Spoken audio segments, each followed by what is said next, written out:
A reading from Matthew. Blessed are those who mourn, for they will be comforted. Blessed are the meek, for they will inherit the earth. And I remind you that, again, we are using during this Lenten season, I am using as a basis for these meditations some reflections by Richard Rohr. Blessed are those who mourn. Tears are therapeutic and healing, both emotionally and physically. Crying actually helps the body shed stress hormones, and it stimulates endorphins. Weeping is a natural and an essential part of being human. Yet, we seem to have trouble accepting that aspect of our humanness.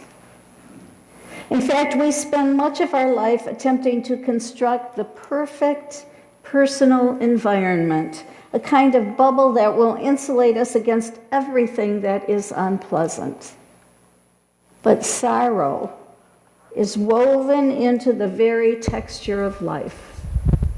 Pain, disappointment, depression, illness, bereavement, a sense of inadequacy in our work or our relationships.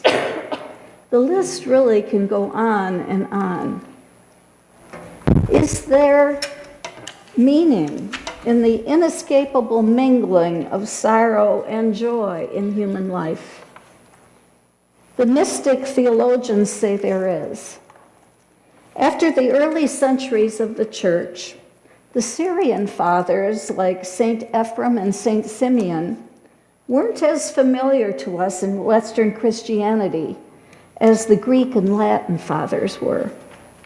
The Greek and Latin fathers tended to filter the gospel through the head, and the Syrian fathers' theology was much more localized in the body.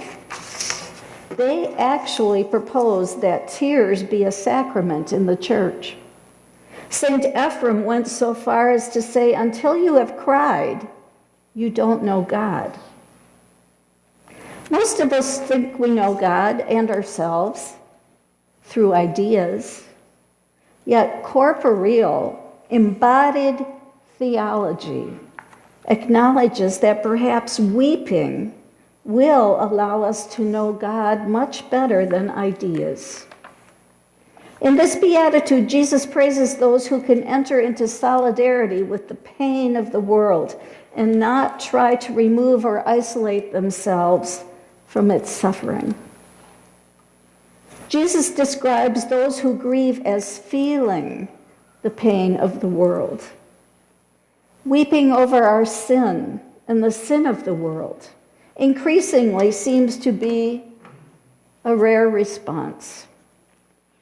Yet grief allows one to carry the dark side, to bear the pain of the world. Such grief recognizes the way we as human beings are separated from God, from one another, and from our very selves. When we can grieve the pain of the world, our tears truly do come from God.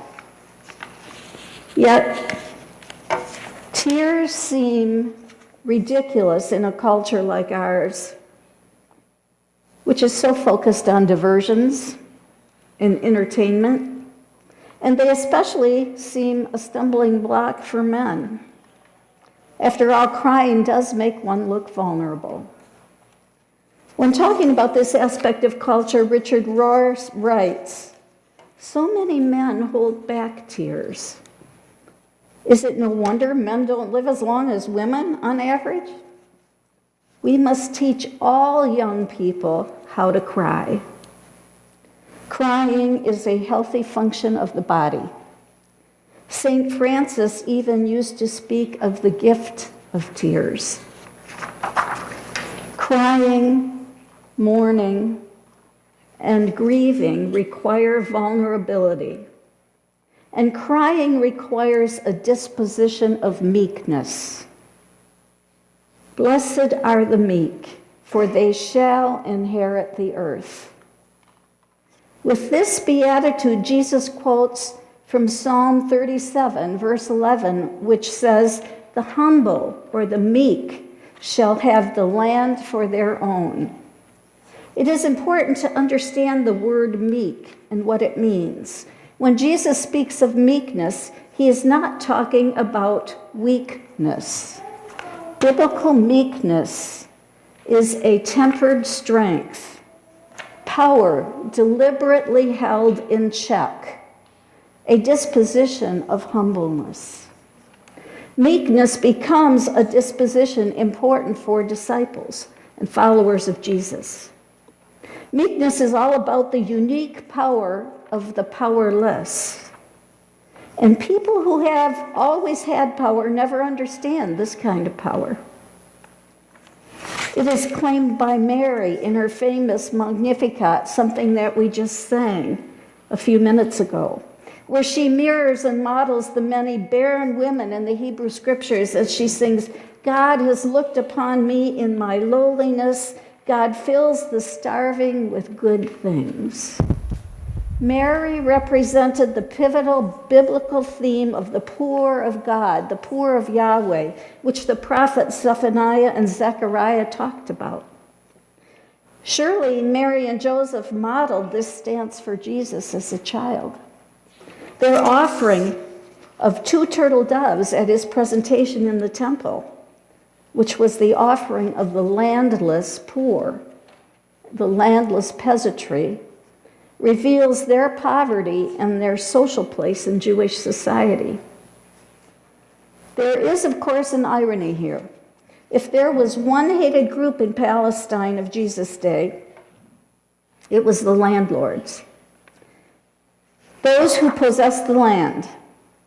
Nobody possessed land except by violence, by oppression, or by holding on to it and making all the peasants pay a portion of their harvest. Jesus is turning that around and saying, no, it's you little ones who are finally going to possess the land. In Jesus' words, we can hear implicit critique in his voice, and we can also hear hope. Jesus is undoubtedly redefining the meaning of land and possessions, building on what every Jew would have known. Hebrew scripture teaches that only God possesses the land. When we own private property, it forces us behind our artificial fences, boundaries, and walls. People close to the earth know that only God owns the earth and that we are all stewards, bearing a duty and a privilege to care for it. This image of non-ownership is one that St. Francis fully embraced. He told his followers to live without possessions.